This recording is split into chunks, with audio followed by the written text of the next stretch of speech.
Hokie dokie.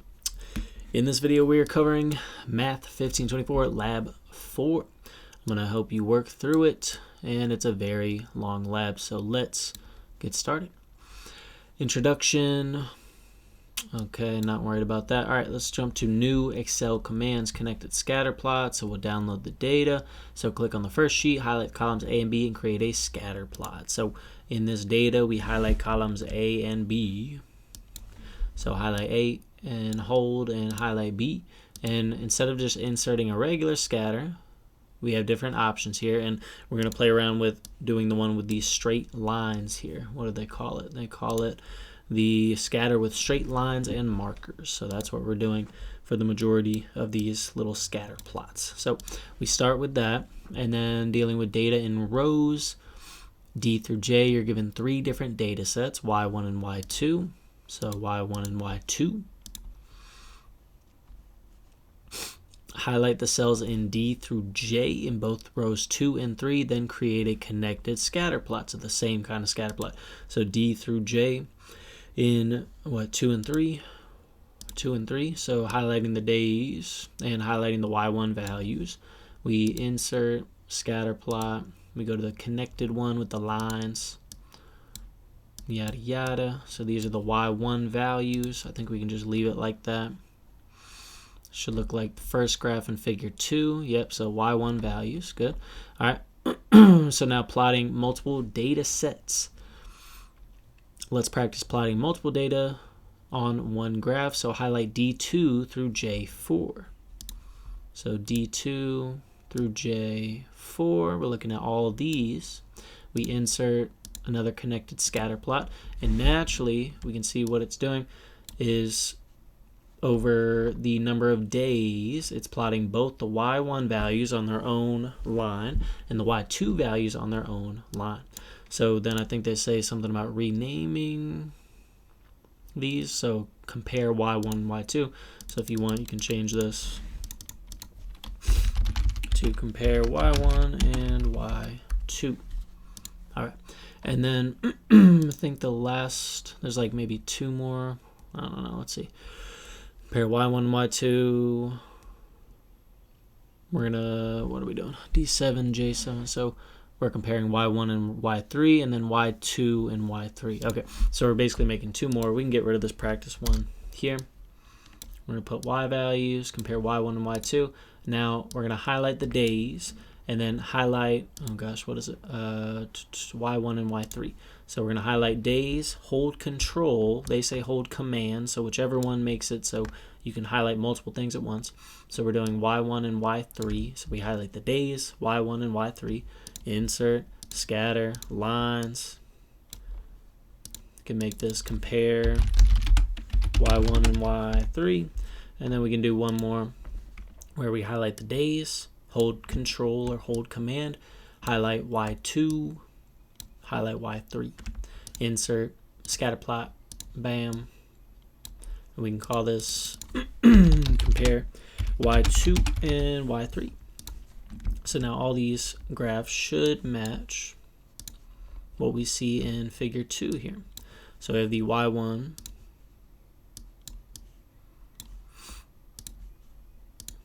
we have the Y1, we have compare Y1 and Y2, we have compare Y1 and Y3, we have compare Y2 and Y3. So we have all those here. All right, let's keep going with this. We did all that. Now finding average, okay, and then pace special. So let's talk through what they're having you do there. So to find the average, they're just having you practice literally the function that is average. So they just tell you to find the average of all the, I think, Y1 values. You can close it off if you want. You get about 20.833. You can see the function up here. And then for pace special, they're just having you hit copy, so Control C, and then you can hit Control V, but then go here and make sure you're on the pace special for values, and then you can kind of just like click out of it, hit enter, and then it always like gives me a weird value outside where I've clicked. But as long as it's, you know, copied the 20.833 correctly, that's all they're having you practice. So that was average and pace special. And that was it. All right, let's go ahead and save this make sure to save as you go through. All right, let's get into hotel management. So, oh yeah, this was a fun one where I just highlighted some funny keywords. So, forecasting occupancy levels, critical. Revenue management, staffing levels, managing other supply costs, project earnings, cash flow, examine, lab. All right, booking curve. A booking curve is an important tool for controlling and managing hotel room inventory. So a booking curve simply illustrates the number of reservations booked for a particular day and time with respect to the number of days prior to the arrival date. So we can see down here, days prior to arrival, the rooms sold, or the booked rooms, drastically increase, obviously, as the days approach the arrival date, right? So interpret the point 4032. So 40 being the X value, being the days prior to arrival. So 40 days prior to arrival, 32 is our Y value, which is the number of rooms sold. So we could say there are 32 rooms sold 40 days prior to arrival. Okay. So how did the values on the horizontal axis relate to time? In other words, suppose the number 40 refers to May 12th. Does the number 45 refer to May 7th or May 17th? So if number 40 days prior to arrival, is May 12th, does 45 days prior to arrival refer to May 7th or May 17th? Well, if 40 is May 12th, then if you go 5 more days prior to arrival, you're going 5 days backwards, back in time. So you're going to May 7th, because May 7th is then 45 days prior to arrival. Okay. Booking rate. What are we dealing with? Booking rate. Suppose you manage a hotel with 220 rooms and 5 days before holiday, 209 rooms are booked. So assuming the hotel is full when the holiday arrives, find the ratio of number of rooms booked now over number of rooms booked 5 days later and write it as a percent. So number of rooms booked now, I guess, would be 209. And then 5 days later, when everyone arrives, they're expected to have a full hotel of 220 rooms booked. So you would do 209 divided by 220. You can see that calculation here. They get 95%, so 95% would be your answer there. This is a booking rate, so they give us a booking rate formula here. They modify it to give us a current number of rooms booked formula. They give us, or what do they say? So, for example, suppose you have a booking rate of 86% 7 days before the same holiday. Assuming the hotel will be full, how many rooms should be booked 7 days earlier? So, if we're what are we doing? How many rooms should be booked? So they're asking, like, currently how many rooms should be booked if we are predicting that the hotel will be full, the same hotel that has 220 rooms, and you have a booking rate of 86%. So you do just 0.86 times 220, and that's how many rooms you should book 7 days earlier, I think. So 0.86 times 220 equals 189.2, I think. So about 189 rooms should be booked 7 days earlier. So they have all the answers upside down right there. And then I think they've just taken this equation and modified it one more time to give us a predicted number of rooms to be booked by doing current number of rooms booked divided by the booking rate. So this is a way to calculate a prediction for the number of rooms to be booked in the future. Yeah. All right, booking curve forecasting. So what do we have? There's 3 different customer segments. They're calling group, leisure, and corporate. So group refers to travelers attending a scheduled event at a hotel, such as a conference. And then corporate is for individuals traveling for business, and their business does not take place in the hotel. So between those two, group or corporate, we're kind of leaving out leisure. Which segment is most likely to book rooms at the last minute?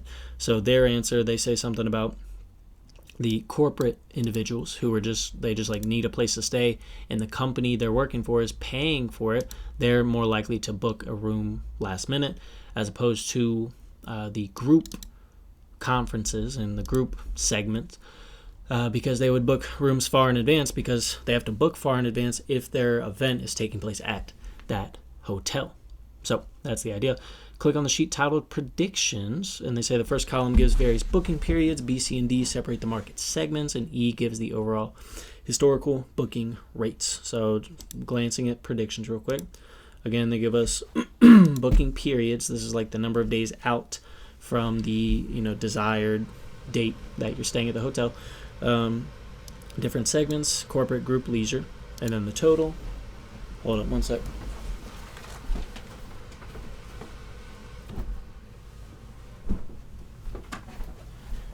That vent, stupid loud. All right. And then total percentage. What do we have here? Okay, let's do the split screen. Okay. So the first column, yada, yada, yada, yada, yada. Okay, recall the formula. Predicted number of rooms to be booked is current number of rooms divided by booking rate. Today is May 31st. You currently, let's see if I can make this a little bit bigger. There we go. Today's May 31st. You currently have 685 room reservations, 95 corporate, 400 group, and 190 leisure. Your original forecast for July 24th was for 1,500 rooms to be occupied, 600, 500, and 400.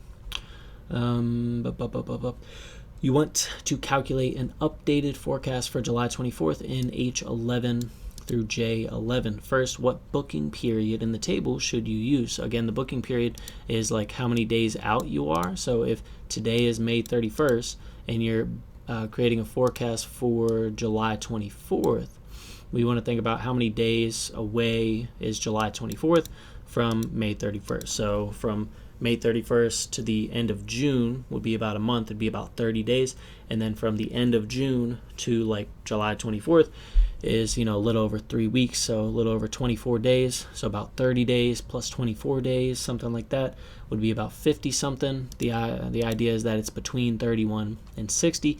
So the booking period is 31 to 60. Corresponding booking rate for corporate travelers for 31 to 60 would be 10.34%. So let's talk about how to calculate what the heck they're talking about here. So interpreting this was their original forecast for July 24th. This was how many people they were expecting on July 24th. Currently, today is May 31st. This is how many rooms for each segment they have booked. And so we have to use this information, how many rooms they're currently booked, with the booking rate being 31 to 60 days out, to predict or have a new forecast for the amount of people that will be there July 24th.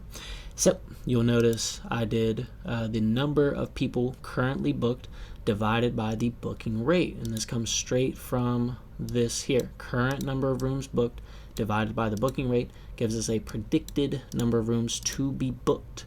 So so when you type this in, I recommend clicking on these cells. So 95 divided by the actual percentage there, because once you do that, you can just drag this across and naturally it'll correspond the correct cells to each other, to calculate the new forecast here. So this is the new forecast compared to their original forecast of 600, 500, and 400. We have a lot more for each category. Okay. So those are the new predictions. So what do we have here? We did. I'm trying to navigate all this. It's a little annoying. Let's see. All right. So 600, 95, 919. So in each of these other columns here, group and leisure, we have 500, 400, 692, 400, 190, and 618 in these white boxes here. So then we'll talk about the pickup for original forecast and new forecast in a moment. Let's see what else they have on here. Compare the original and new forecast for each segment. Decide if the new forecast is ahead or behind your original. Give the specific amount. So the original forecast was 600 for corporate, and the new forecast says 919. So the new forecast is far ahead the old forecast by 319. So that's a lot. Again, for the group, it's 692 versus 500, so it's ahead by 192. And for leisure, 618 versus the original forecast of 400, so it's ahead by 218. Based on your calculations, suggest some marketing strategies to address the changes since the original forecast. I'm not going to do that. All right. What is the most important segment for your hotel? So the most important segment, when they say segment, again, they're talking about corporate, group, or leisure. The most important segment for your hotel could be corporate, could be group. I might say it's group because the group people, like, first of all, they come with massive groups of people and they're likely having some sort of conference in that hotel. Whereas corporate people can book any hotel they want. They could shift the night of, and it wouldn't be an issue. Same with people who are coming for leisure. It's an inconvenience for that individual who's trying to just book a hotel for the night or a couple days or whatever. But it's the biggest inconvenience to the whole group and the hotel if the groups cancel or have issues, yada yada, because the groups have to have conferences there. So I would say groups. Anticipated pickup. So for both forecasts and the table, calculate the anticipated pickup of each segment and fill in the last two gray rows to complete the table on page 4. So pickup for the original forecast they said was 505. Let's make sense of where these numbers are coming from.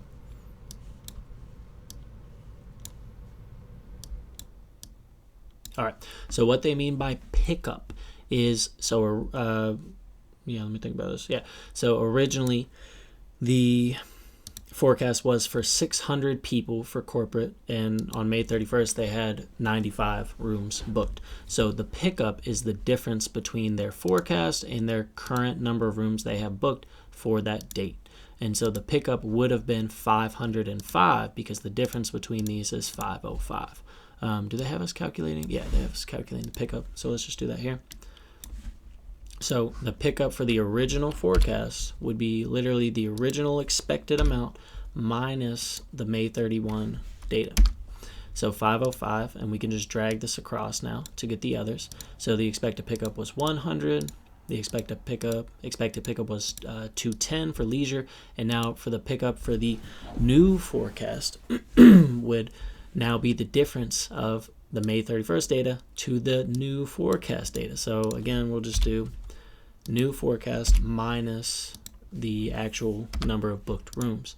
And then we should be able to drag this across to get those. So just to get a glimpse, we can see the 505 here, the 824 here. And so naturally 100 and 210 would be here and here. 292 and 428 would be here and here. All right, let's keep going. So that was anticipated pickup. So new example. Today is August 31st. You have 102, 440, 225 respectively. You want to update a previous forecast for a September 20th arrival. What booking period in the table applies to this time? So today is August 31st, and you're predicting for September 20th. So August 31st, September 20th. They're about 3 weeks apart, but about 3 weeks is not close enough because there's a cutoff at 21 days and 22 days. And so from August 31st to September 20th, I think that's just 20 days. And so hopefully we should still be between 15 to 21. So I'm thinking we're using 15 to 21 as our booking period here. So booking period 15 to 21.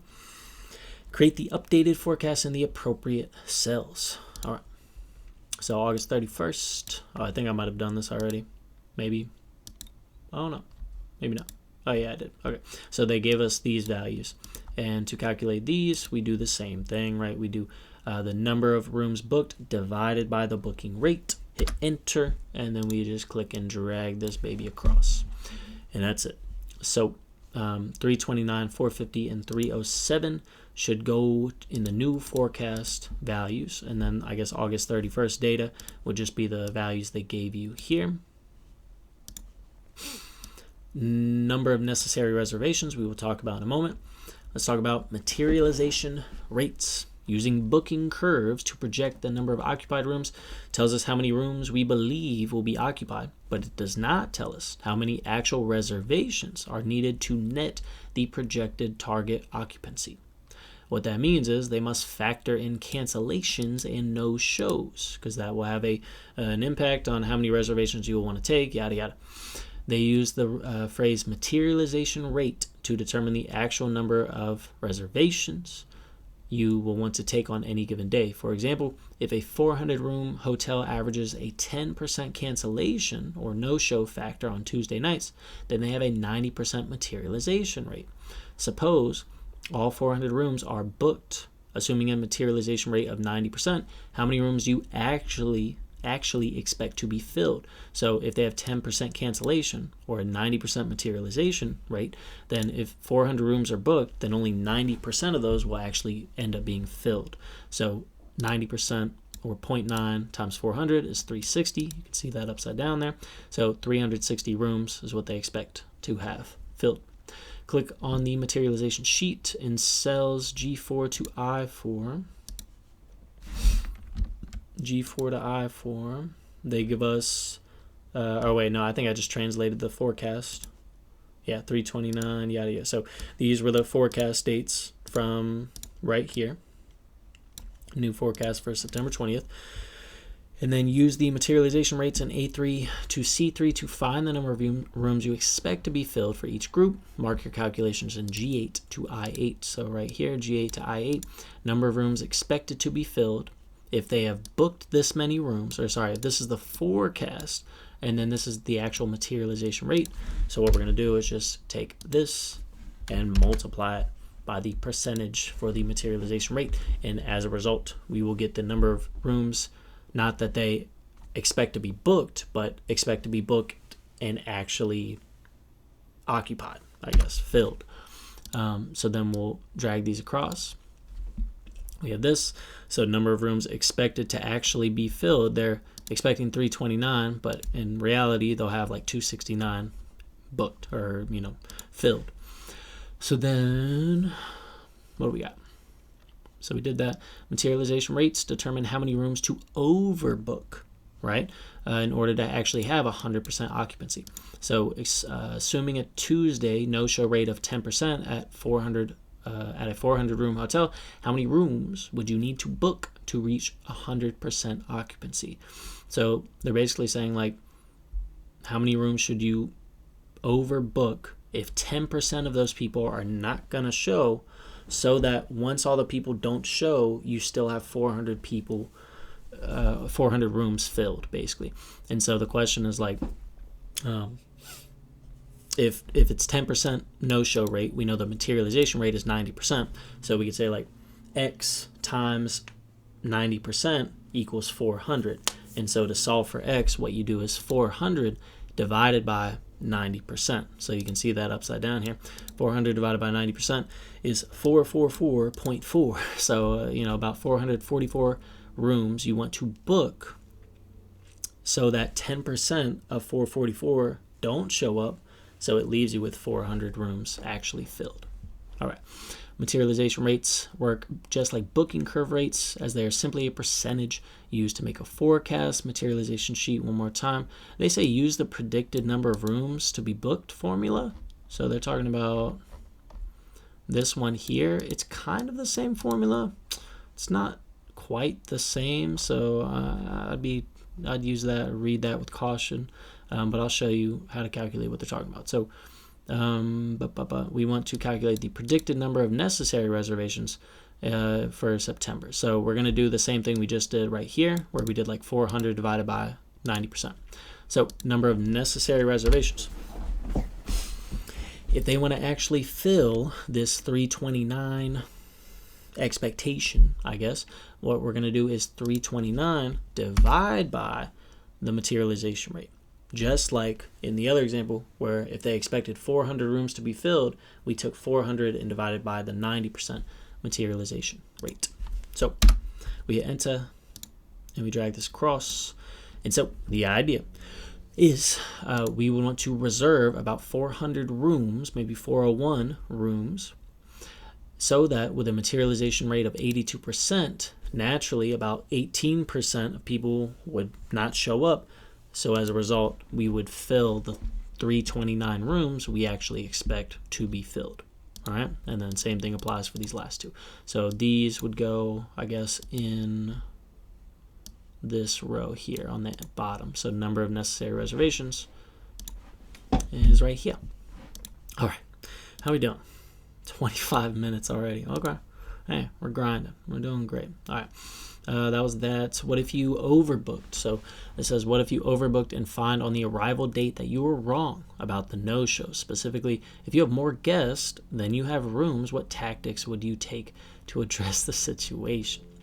It's a sticky situation. Well, you'd probably want to prioritize the group people over the other people, the leisure and the corporate, because again, corporate and leisure, especially corporate, can get like a room at any other hotel, so they probably just like, kick those people out, and then they'd want to keep the group reservations, and then leisure, hopefully the hotel could like pay for them to go to some other hotel. Maybe they have some like sister hotels, or we're owned by the same company, you know what I mean? All right, something like that.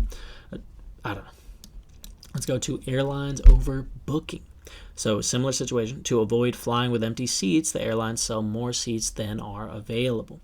No-show rate, to estimate how many seats they need to sell for a specific flight in order for the flight to be fully booked at departure. So the no-show rate for most airlines is 5%. So if the no-show rate is 5%, what is the show rate, the materialization rate for the flights? Well, if no-show is 5%, then the materialization rates, the percentage that would actually materialize, or whatever, is 95%, because no show is 5, so the rest 95%. Okay.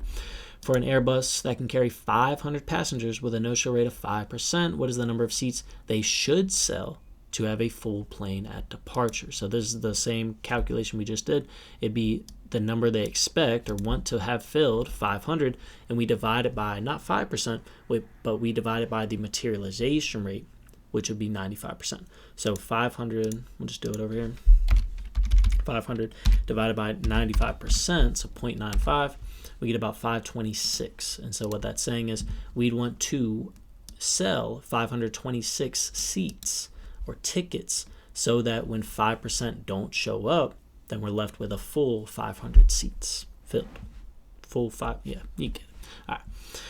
Financial markets greatly value growth. This is another one where I was just highlighting funny business. So financial markets, growth, revenue and profits, numbers, most favorable picture, analyze financial statements, U.S. gross domestic product, save often. All right, yeah, don't forget to save. All right, let's have some fun with growth rates. All right, growth rates are just like rates of change, slope.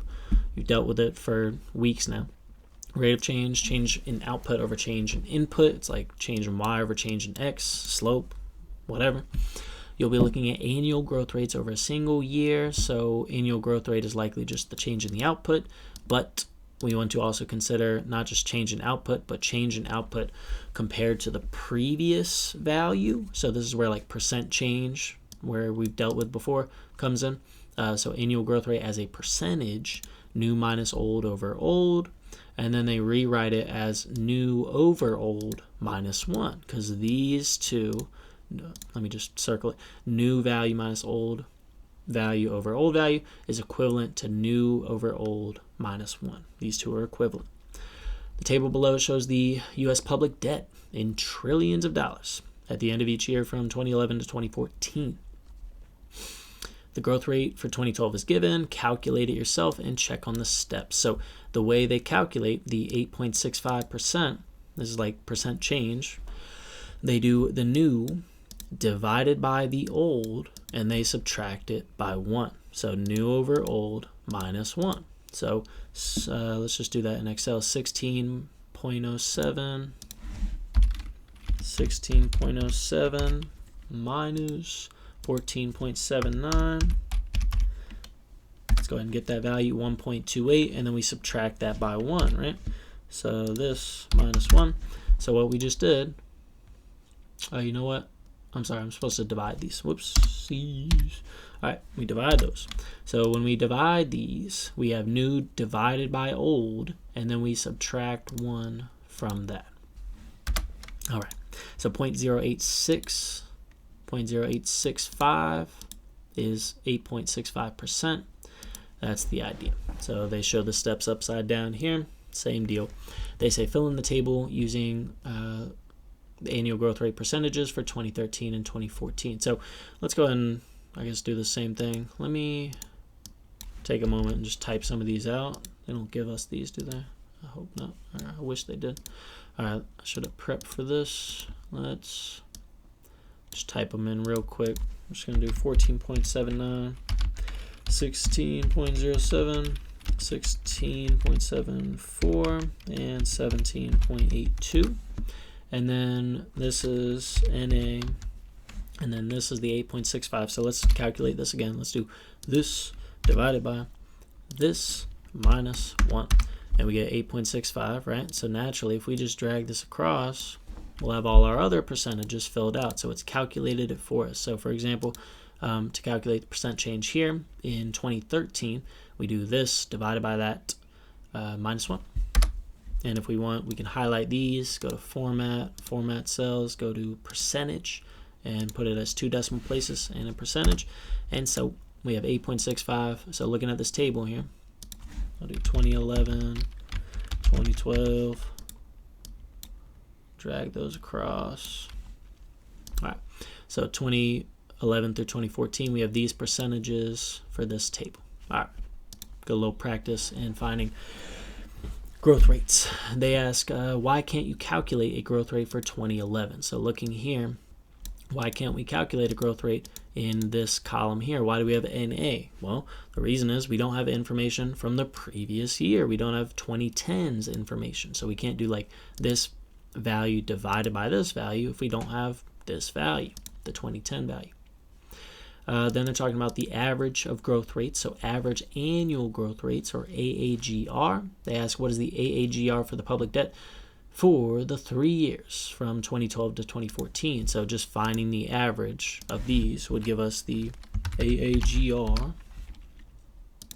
So we would just do average, double click, highlight these, hit enter.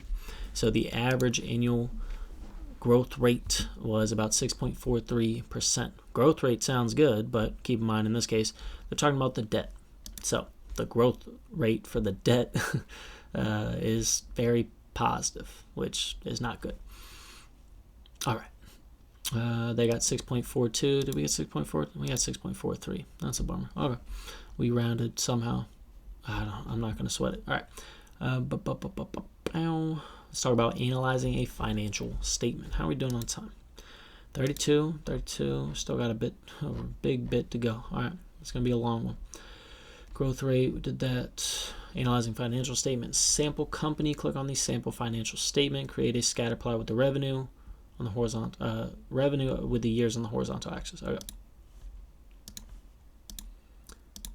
All right, so highlighting the years and the revenue, we're just going to insert a connected scatter plot. So it looks like that. Okay.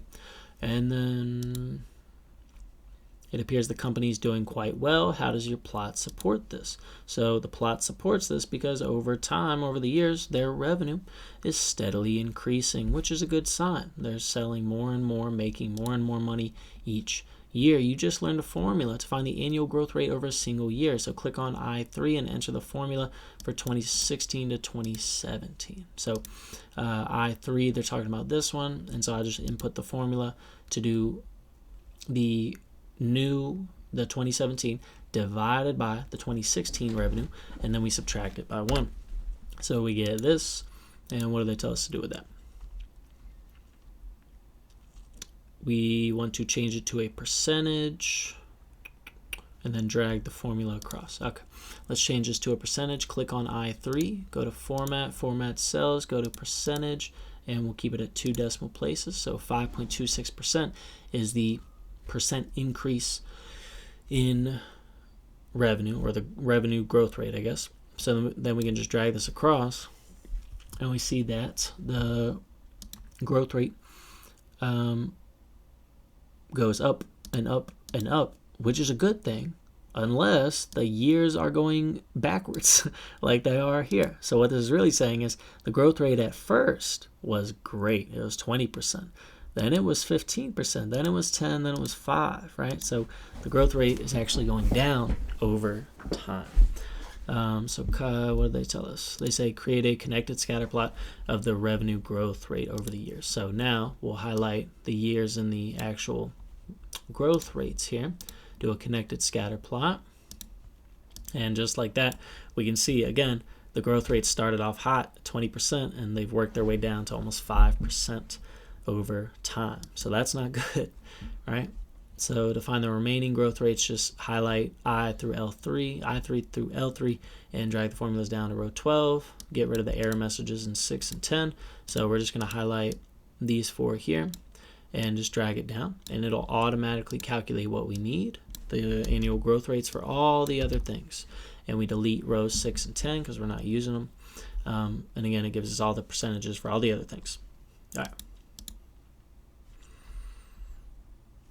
So repeat the process for profit after tax and create 2 scatter plots, one for profit after tax, and then one for the growth rate for profit after tax. So just like we did revenue and then revenue growth rate, we're going to do highlight the years, hold control or command, and then do profit after tax.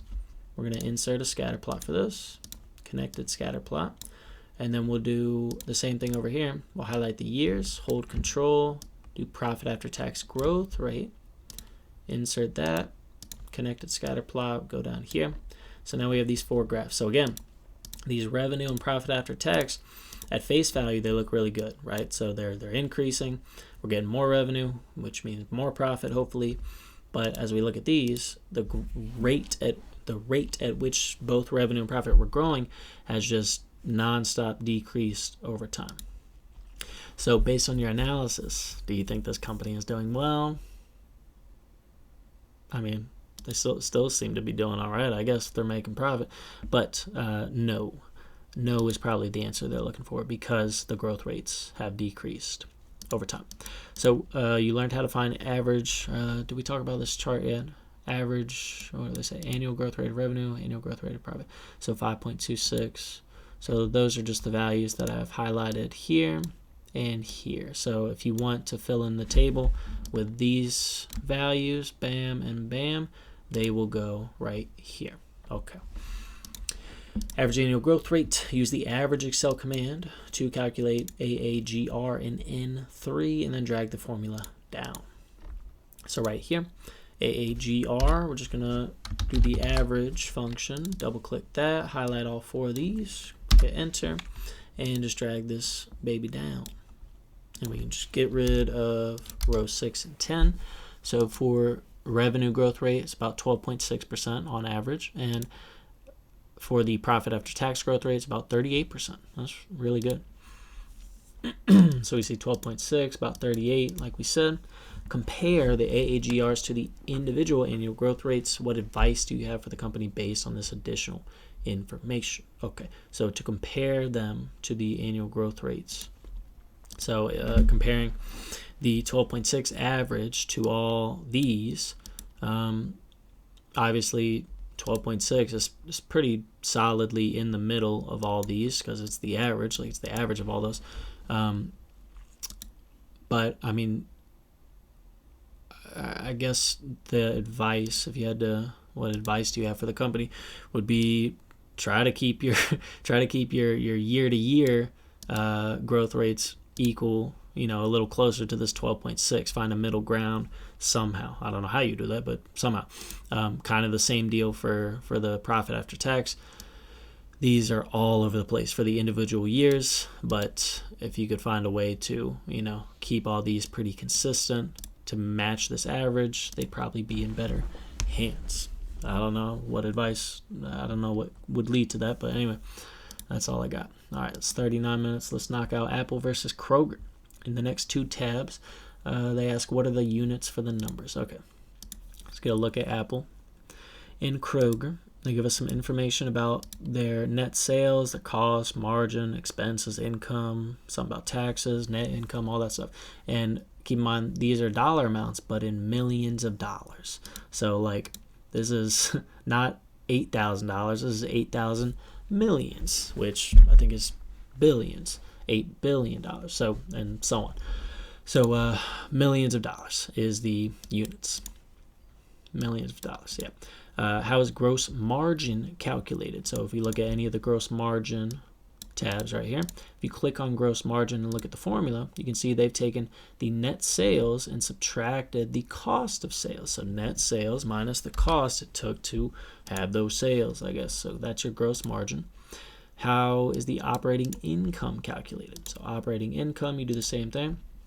You see that the formula is constructed of the gross margin, and then you're subtracting the two operating expenses, the research and development and the selling, general, and administrative stuff. Each company makes a provision for taxes. This is a percentage of their income before taxes. So determine the percentage for each company. So you can see that for Kroger, or this is Apple. You can see that for Apple down here. And I've actually went ahead and calculated it using the values here. So this is their provision. This is like money they've set aside, I think, for taxes.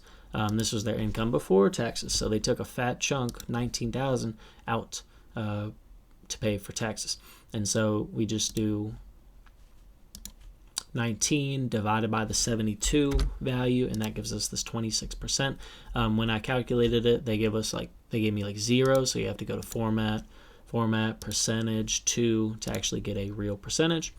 So 26% is the Apple. We can see that upside down. We do the same thing for Kroger. Provision before taxes, for taxes, and then before taxes, we take 1,000 divided by the 3,000. We get that here, which is about 33 or 34%. Again, you have to go to format cells, percentage, 2 decimal places to actually get that value. What might cause these numbers to be different? So the two percentages to be different. Kroger is much higher in terms of tax, probably something to do with food tax. Food tax is much higher typically than any other tax that I know of. I don't know. So something like that. Food versus technology tax. Follow the same procedure to find the growth rates for all the given data for Apple and Kroger. Create 2 separate connected graphs for each company, one with the net sales and net income, and the other with annual growth rates for net sales and net income. Okay. All right, let's start with the average stuff they were talking about, or the growth rate stuff. So again, the growth rate 2015, we do equals, we do the 2015 value divided by the old value, so that's new divided by old, and then we do -1. Hit enter, and we'll go ahead and call this a percentage. So format, percentage, 2 decimal places. We'll drag this across. We'll drag all 3 of these down. We'll delete any of the error rows. All right, pretty good. And we'll just do the same thing for Kroger real quick. So equals 2015 divided by 2014 -1. Hit enter. Click on that cell, format, go to percentage, 2 decimal places, drag this across, and then drag this down. Get rid of all the errors. I'm holding control right now. There we go. Hit delete. Nice. All right. So we have all that.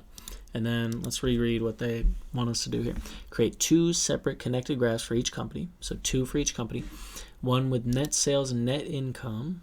Net sales, net income. Okay. And then I guess the years also for 2012. Yeah, I'm going to go ahead and use the years. So years, hold control, net sales, and then net income all the way down here. So hold control or hold command the whole way down. Doing a plot like that. This is net sales and net income, right? Then we'll do the same thing. Highlight the years, highlight the growth rate for net sales, highlight the net income growth rate, insert connected scatter plot like that. And we'll call this net sales versus net income, but then growth rates. Something like that. They might have it called something different. I don't think they give us examples or not. I don't know. All right, let's go ahead and do that for Kroger as well. That was Apple. Let's do Kroger. Highlight the years, highlight the net sales, highlight net income, do one graph. Boom. Call this net sales versus net income. Highlight the years and net sales growth rates. Hold control. Highlight the net income growth rates. Boom. Net sales and net income growth rates. Okay. All right, so we have a total of 4 graphs here. So bam, bam, bam, bam, bam. All right. Okay, for Apple, you should see that the net income, let's look at Apple while we read this. Holy cannoli. All right. Apple. Okay.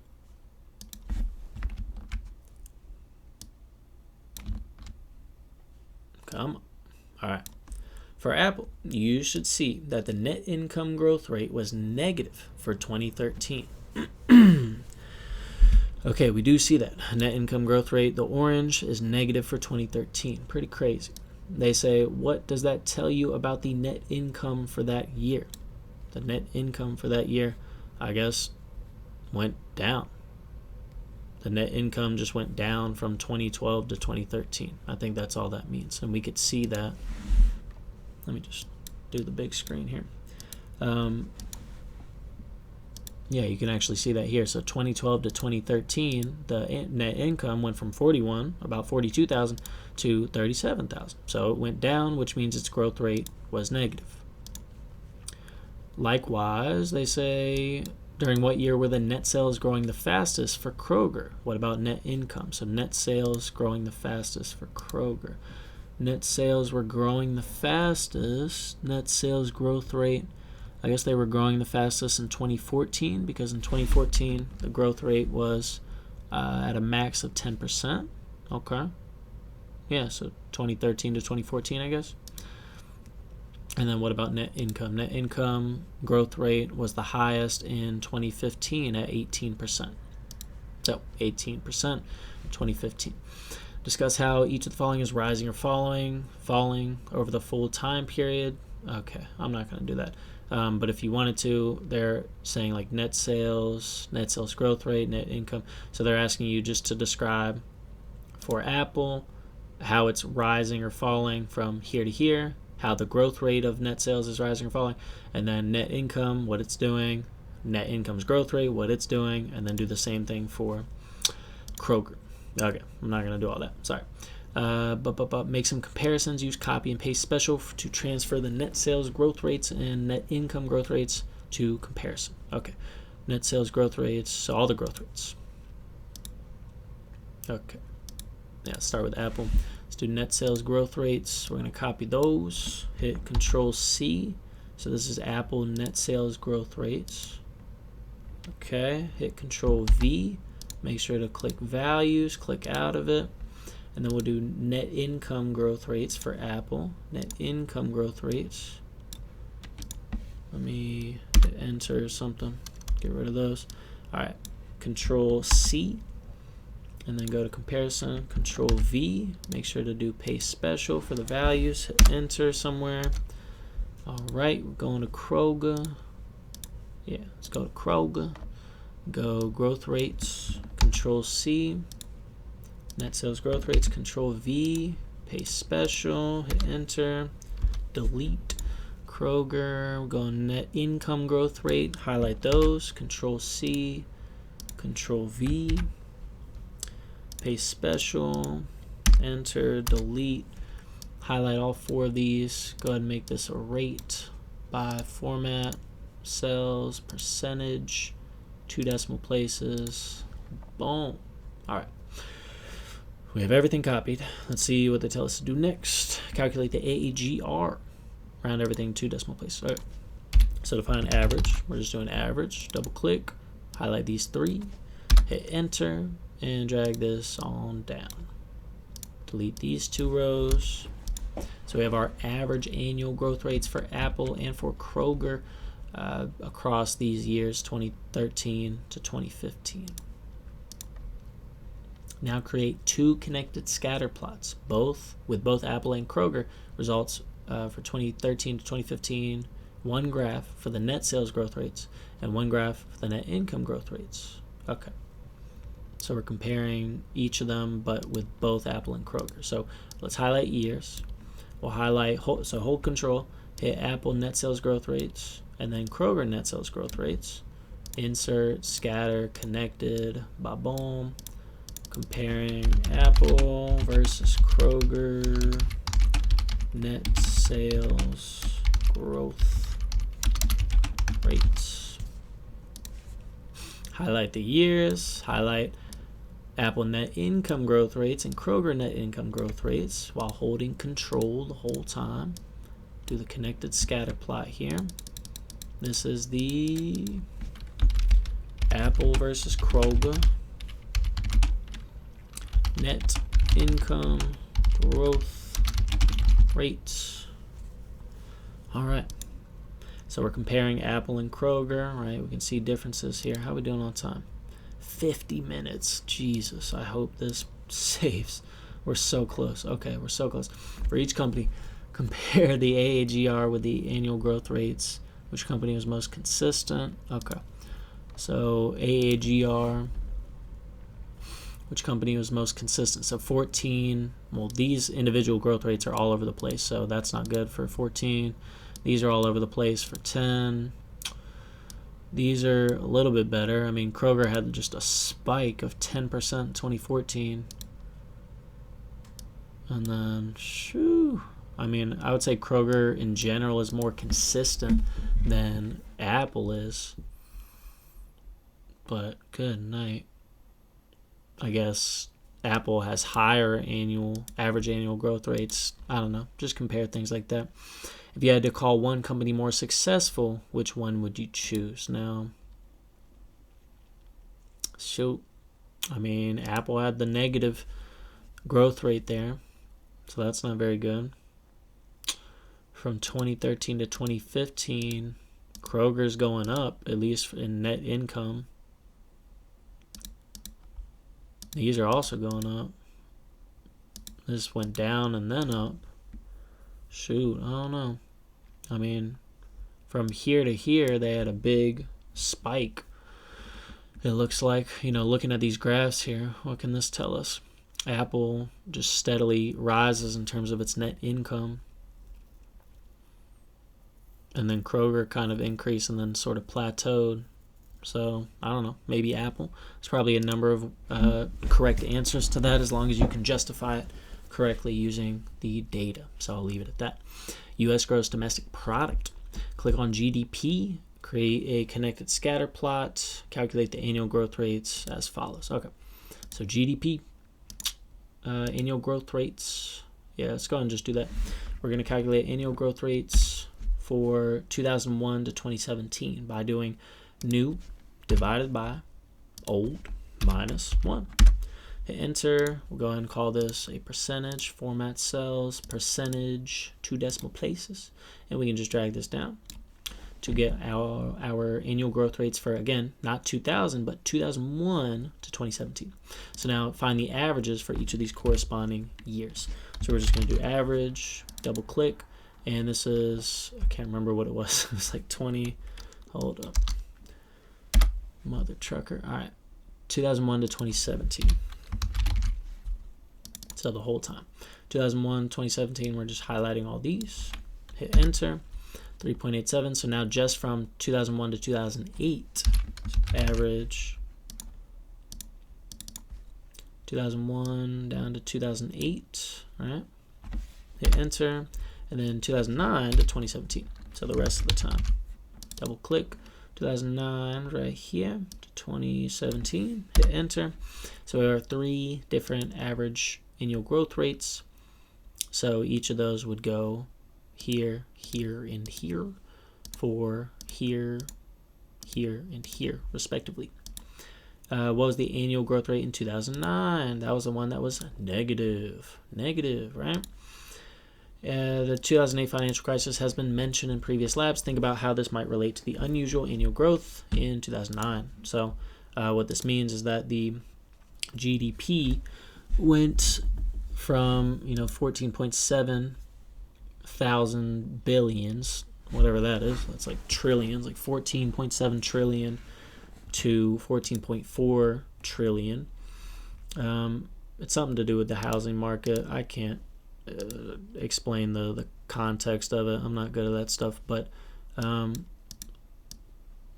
yeah, something about the housing market. Everything was crashing and everyone was in debt. I don't know, something like that. Look at all your results and describe the. Oh wait, I had to make a graph, didn't I? I didn't do a graph. Created a scatter plot for the GDP. Hold up. Okay, that's all they wanted. So scatter plot for the GDP data over time. Oh, cheese and rice. Hold up.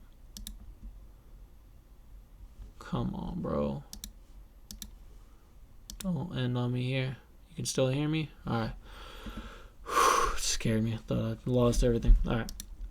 Let's just do the scatter plot. We're going to do in years in the GDP data. And we'll do one of these. All right. So GDP is going up and up and up and up and up. And then it goes down. And then it goes up and up and up and up and up. All right. Look at all your results and then in graphs. Did I have to do more graphs? Hold up. Oh, create another plot for the annual growth rates. Okay. Let's just do one more. Highlight years. Hold A. Click control. Hold control. Do annual growth rates. Insert. Scatter plot. Connected. Holy cannoli. Okay. That's very interesting. So it's like going up and up and up and up and up and then steadily going down. It was going down from 2005 all the way to 2009. So it wasn't doing hot. But then it went negative and then it spiked back up again. Yada yada. So it's crazy how that works. It's like just comparing the slopes, basically, the growth rates between each thing. So look at all your results. Describe the U.S. economy in terms of GDP growth since 2000. So since 2000, looking at this again. We're going to end on this. From 2000, the annual growth rate for GDP was steadily increasing. And increasing, kind of plateaued around 2004, 2005. And then from there on was just dropping. So it was still, keep in mind, it's still increasing. Like the GDP in billions of dollars was going up, but at a much lesser and lesser rate until it picked back up and was just fluctuating for years and probably still is today. I don't know. It's probably way more now or way less. I don't know. I got nothing. That's the best I got. All right. This was a very long, super fun lab. I had a blast. Thanks for sticking with me if you watched this whole thing. Hopefully I covered everything, addressed everything in the lab for the most part. If you have any questions, please let me know. All right. I'll see you next time on our last lab, Lab 5. All right. Have a good one. Bye-bye.